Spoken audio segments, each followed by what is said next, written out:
Hey guys, Ricky with Eastern Wild, coming at you today with a video that I've had requested. Some people emailed me and shot me some messages asking me to do this, asking what kind of gear that I run, and especially the pack, which is the Sitka Tool Bucket that we're going to be talking about today, and how I pack it, how I run it, what do I put in it. So today what we're going to be talking about is my 2024 Whitetail hunting pack, and we're going to do a pack dump. So just to cut to the chase, the pack that I run, and this is completely packed down, is the Sitka Tool Bucket. The Tool Bucket is awesome. You can see here it's packed down. It gets a little hefty. I weighed it on my scale up here, and I'll kind of crop that into the video right here and show you all the weight with it packed down. I think it come in around 14 or so odd pounds, but I really think my scale's wrong. I think it's a couple pounds off. So I would say that this completely packed down with all my gear to get in the tree, including my layers, my sticks, my platform, my booties for cold weather, my camera gear, everything that I need to get in the woods is right here in this pack. So for 16 pounds, that's not too bad. So to start things off, I will show exactly how I pack this. So you can see right here, I'll turn it around for a side profile here. You can see that I've got the two straps here on the front, and I think Sitka advertises that as a gun and a bow strap to be able to strap your stuff in and carry it in, or even carry it up in the tree with you. But for me, it works perfect for my saddle gear. So I have the way that I do it is I'll put my platform on first, then I'll put my sticks on top of that and strap them both, and they clip here on both sides there. So I'll kind of take these off here and show you what we're dealing with. So we have tethered one sticks and the Cruiser Seeker platform. Let me go ahead and take this pack back off the top here. This is my platform. This is the Cruiser Seeker. You can see it has the angled front here, and that thing is awesome. This makes it so comfortable to be able to put your feet in the tree like this, especially when you're leaning. I go back and forth between leaning and sitting, so if I get tired of leaning, I will set my feet flat on this platform and put my knees into my pack on the tree, and when I get tired of sitting, then I'll just go back to leaning and put my feet just like this, and it keeps the arches of my feet angled with the platform. And I have plantar fasciitis, so that's something that I have to be careful with, is not having a hard edge like such on some platforms that have just a straight front and not the angle. That really hurts my feet. Here's your tethered one sticks. These things are awesome. They're absolutely incredible. These come in at right around give or take a pound a piece. So for a 4-pack, you've got 4 pounds, and that's your method to get up the tree. And of course, I use an 8er. It's a Backwoods Mobile Gear GC1 or GC Single, I think, and it's made just for the tethered ones. And I bought some rope off of Vital Ground Outdoors, and it's got a little weight on the end of it, which is awesome to be able to get around the tree. I also use Austin from Genesis 3D Printing's stick stack stow system, and you can see that here. You've got your little orange tabs. I kept them on the bottom, and then you can see the clip right here. You just align your orange tabs here, clip it in, and you're good to go. So that's super efficient with getting up the tree. And then I have the clip right here, and I also have one of those on my platform to be able to clip it to my saddle to be able to ascend the tree. Next up on our pack, we have webbing all over this pack, man. It's so incredible how versatile this pack is. You can see the webbing on the top and the bottom. That's where I put my outer layers. I don't walk in and get sweated up. I will take and wear minimal layers. So for the Sitka system, I'll run a core lightweight base layer, and depending on the temperature, I'll wear a heavyweight over top of the core lightweight. Then I can wear my Traverse pant, and I can get pretty far in that. But if there's any wind whatsoever, I turn to my Stratus. And you can see I have the Stratus pant right here on the bottom. This is the Stratus pant, and you can see this is kind of a thicker material, not nearly as thick as the Fanatic, but that packs really well. You can see here, you just have two little, it's like G-hooks right here on the top of your pack. You loosen it right there, unhook it, and now you have your outer layer, another outer layer, which is the Stratus jacket. I put this on at the top of the tree. I don't climb in this at all because that will burn you up. It will sweat you to death. So the best way to do this, and I have videos detailing this on the channel as well. I think it's called How To for saddle layering or something along those lines, but you can find it in my videos on the channel. But I will put this on whenever I get to the top of the tree, and this is my outer layer. And this thing right here, it's pretty thin, and as long as you have insulating layers on underneath it, it's awesome. You can't depend on this alone. You could probably wear this in the 60s by itself, you know, in the 60s, high 50s, when there's a little bit of chill in the air, especially if you're not used to, you're coming out of summer and going into late September through October, and you get that little bit of nippy chill in the air where our bodies haven't acclimated to the weather change yet. You could wear this down in the 50s and 60s by itself, but any further than that, and you're going to want an insulating layer, such as the Fanatic hoodie. I run the ambient hoodie, and then on top of the ambient hoodie, depending on the temperatures, I will throw on the Celsius Midi under this, and this will be my outer layer. So this is the Stratus jacket, another awesome piece from Sitka. Next up, we have, and I've got this clipped in here as well. Here we have what's called the Arctic Shield boot covers, and these things are really nice. They literally zip here in the back. You unzip it, you stick your foot in there, you zip it back up, and you cinch it down here at the top so it locks your the top of your boot in there, and this does not allow heat to escape. So whatever heat that your feet are generating, it stays in here. Now, one modification that I've done to this, and I know it looks funny, is if you can see here on the bottom of the boot covers, I bought cheap Amazon tennis shoe outer soles and shoe glued them to the bottom here. And the reason that I done that was because, I don't know if you can see this in the video, but right here, the top of my platform on the Cruiser Seeker, it has little knobbies, little traction knobs, and that was chewing through this thin plastic layer here. So now I put these on, and these are on there. They will not come off. They're solid, man. So there's your boot covers, and these, what I like to do is run an uninsulated boot, such as, this is the Keen Targi 3. This is a pretty awesome uninsulated boot. It's really comfy to wear in the woods. And then I will put these inside here. And what this allows you to do, a lot of people run rubber. Rubber sweat my feet to death. So I will wear an uninsulated boot into the tree, and then once I get up to the top, I will put these on, of course, depending on the temperature. Next up in our pack, you have to have hydration. So I have just it's kind of like a Nalgene bottle, but this is a Camelback, and it's an uninsulated cup, so it's not gonna hold your ice and stuff, kind of like your metal stainless cups and stuff, kind of like Yetis or Stanleys. But usually when I'm in the woods, it doesn't matter how warm or cold my water is, I gotta have my water, so I always run a water bottle. Make sure that you hydrate. Next, here in the side pouch, I also have the Backwoods Mobile Gear GC single, and this thing's awesome. I just clip it to my saddle right here. You can see I modified it and put a little clip on it. Clip it to you. You put these around your top step, and you put your foot through this loop here, cinch down the castration band, and you start climbing. This is a movable aider, and I love it because you don't have the fiddle factor you do with just the rope aiders that hang off the bottom of your sticks. In the top of the bag here, this top zipper pouch, I run some extra outdoor edge blades. You always need some extra blades. The outdoor edge knife, and this thing's awesome, man.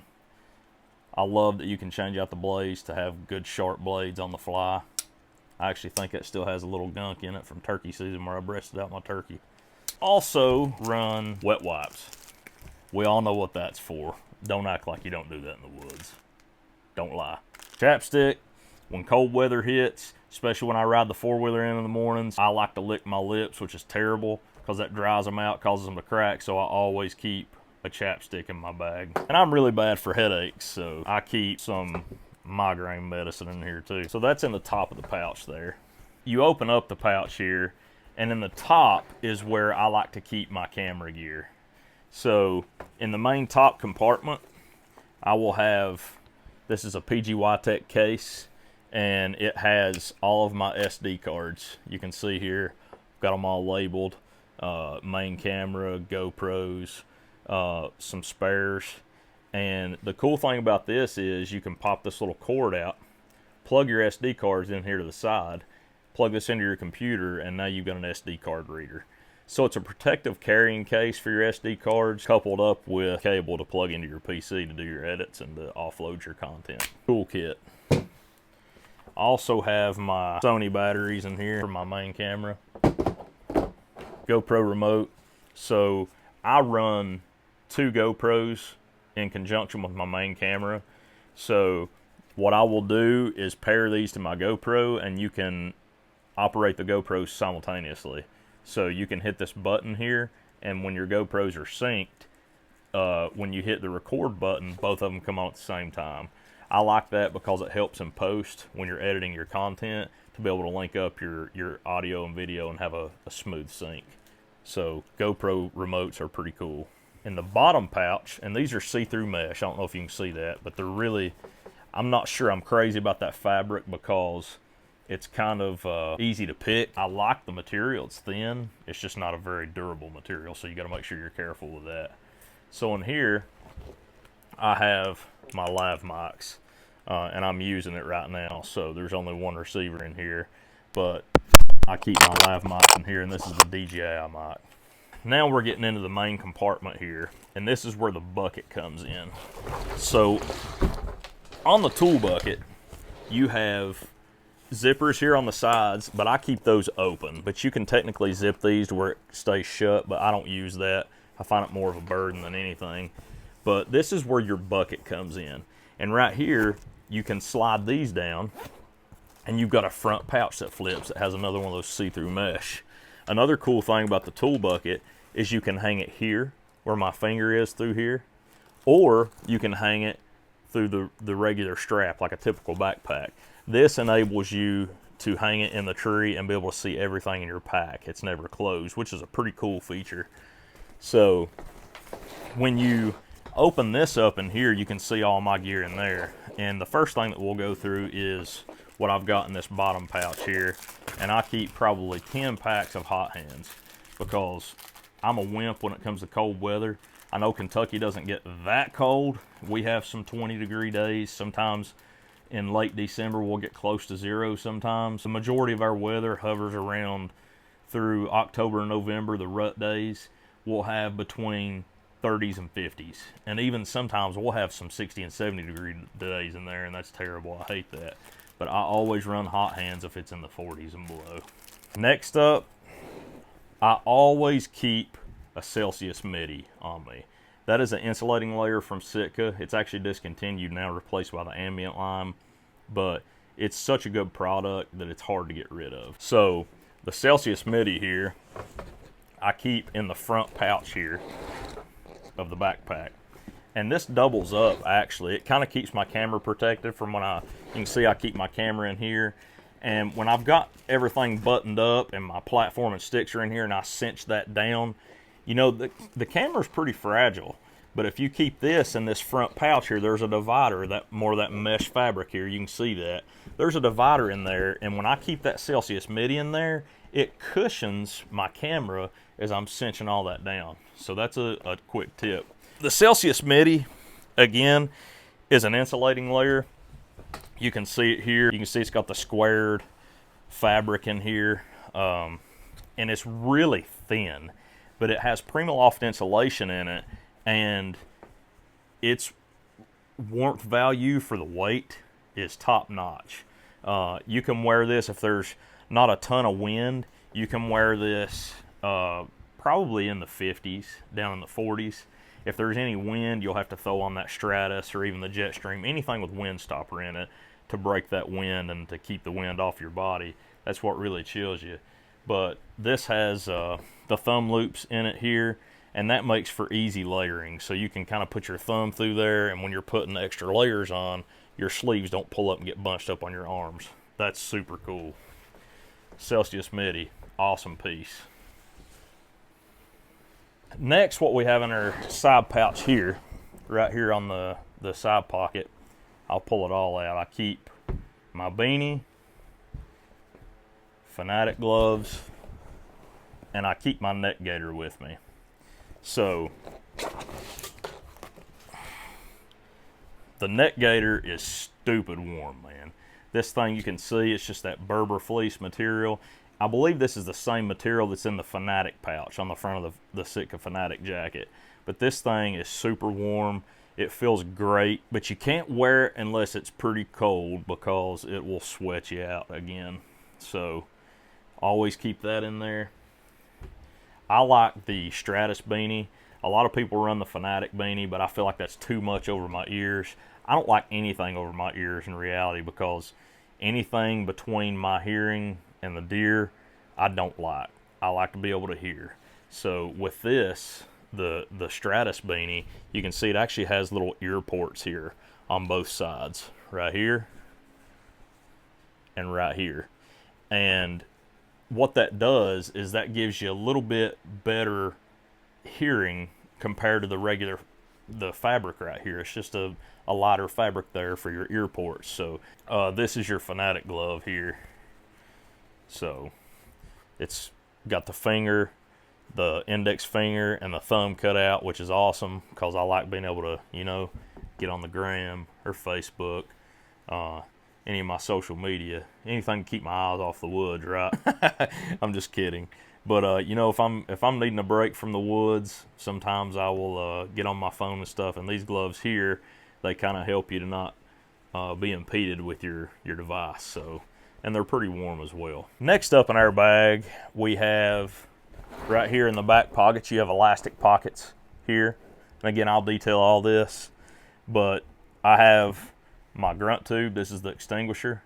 I like the call overall, but I'd rather have a deeper groanier grunt and be able to get a little bit loud with it for windy days. And this, if you try to get any bit loud, it overblows the call. It's a good call overall. So there's the extinguisher, and man, I've had these for years. This is the Flex Tone bone bag, and that's just my rattle bag that I use as we get closer to the rut. In my other pouch, I keep a GoPro battery bank, and you can see I have spare batteries in there. This charges your batteries. You can see the lights popped on there when I did that. You can see the green lights up here showing me that I got full charge. And also, you've got this port here in the back where you can plug in and use this as a battery bank. So, super cool product there. Next up, we have our Jeremy Riggin Outdoors camera arm, the JRO camera arm. And I keep it right here in the side, again, where I keep my gloves on this side. It's just big enough to be able to stick your camera arm in there. So you can see right here's the camera arm, and it fits right here on the side there. Just to be able to keep it together, I put a loop of paracord over it right there to be able to just kind of wrap it around your standoff there when you're finished with it. So when you unravel this here, your cam buckle strap, you can see it's a 3 pivot point camera arm right there. And they all move independently. You can see that there. And this thing is awesome. The things that I've done to it are, so I still stripped all the parts, all the metal parts that I thought could ting against anything, especially your cam on your bow. When you know if you got this wrapped around you here, around your strong side, if you're right-handed and you're trying to draw back and you're moving around, you don't want your cam or anything to hit this and make that ting noise. So I still stripped it. I put a PGY Tech quick release on here to be able to get my camera on and off the arm pretty easily. So there's your JRO camera arm. Awesome piece of kit, man. Next up, This is the first thing I grabbed in here, but I just keep a an IFAK here in the bottom of my bag, a med kit, individual first aid kit, and you can get these anywhere, but the main things that you want to keep in your trauma kit here is make sure that you have a tourniquet, make sure you have some kind of quick clot, make sure you got gauze and bandages, gloves, just the essentials for if you cut yourself, or if I'm not mistaken, there was a guy years back, I read an article, he was going to recover his deer. It was laying there, he thought it was dead. He went down to grab his rack, and the deer was not dead, and it came back, and one of the tines went through his femoral artery here on the inside of his thigh, and he bled out. So if you have some kind of IFAK on you, that's a really good chance that you could save your life in the event that anything happened where you cut a major vein or major artery to keep you from bleeding out. So always keep a first aid kit on you. Always, always, always. Safety first. You know, we love the woods, we enjoy being out, but you got a family that depends on you to come back home, so make sure that you take care of yourself. The last piece that I keep just inside the main pack here is my camera. I'm running the Sony AX43A. It's the alpha model. This is my main camera, and I got this because you can hook a remote up to it for your zoom functions, your record function. You can turn the camera on and off here. I've got a dual cold shoe mount here on the top where I'm able to run a shotgun mic, and then I can put my receiver or transmitter over here on the opposite side on the cold shoe here. And I really like that because I'm able to run both the shotgun and the live mic to be able to get the audio from when you're whispering, or to make your voice sound better while you're talking. But this also picks up your ambient noises, such as deer walking through the woods, birds chirping, just leaves blowing. Like it gets all of the ambient noise, where this doesn't capture a lot of that. So it gives you the best of both worlds. And then in post, you can go in and maybe drop your shotgun mic audio down and have your lav mic audio turned up. There's just various ways to do it to be able to get the best audio that you can get. The camera itself, I've got to be honest with you, I'm not super impressed with the footage. You know, you can see right here on the side, it's 4K, it has the Zeiss lens. It's around $1,000 camera. And I really thought that when I bought it, I was thinking, oh man, that's awesome 4K footage, it's going to be crystal clear. The fact of the matter is it's not. In some of my videos, you can probably see that, but between when it switches back and forth from my angles of my GoPro and my main camera here, the Sony, the GoPro is clearer footage. And if I'm being completely honest, I feel like the iPhone is probably clearer footage. The one thing that I think is probably a hindrance to the camera, and obviously results in that the grainy images that you get in your content from this, is the sensor size. You know, you at least want probably a 1-inch sensor to be able to let all the light possible to get into your camera. Cameras are all about lighting. So where this doesn't have the 1-inch sensor, it's a little smaller, so the light gathering capability is a little subpar for it. And this also doesn't shoot very, very good footage in low light. You know, in gray light, you might struggle a little bit, but it does get the job done. Especially with having the zoom functions, you're able to hold your bow, operate your camera, do your zoom, your record. You know, if you're using a phone to do all your footage, then you have to pinch to zoom out. It's not a one-handed operation. So the main benefit to having a camera like this is the one-handed operation, having all your functions here that you can operate with just your thumb. That's a big benefit. So I'm thinking very heavily about after this season. You know, I used this camera this past turkey season, and I'm using it for this upcoming deer season. But as soon as the season's over, I'm thinking about selling this and going to either a higher-end camcorder or a DSLR, which is a mirrorless camera. Back to the Sitka pack itself. This thing's really incredible, guys. Again, it has all the storage that you would want.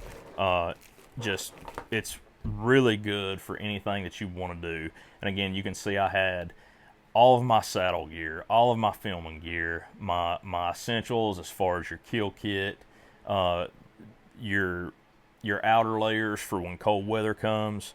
It really covers all the bases. And the straps that it has all over it is money. That's what really makes this pack, is being able to lash all your gear in certain parts of the bag. It just makes it a really efficient product.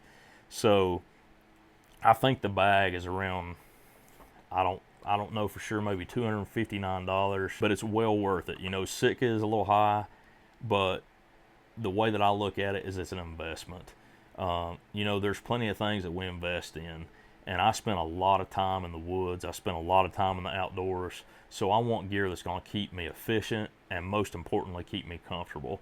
And what I've learned with Sitka gear is it covers both of those bases. So kudos to Sitka gear.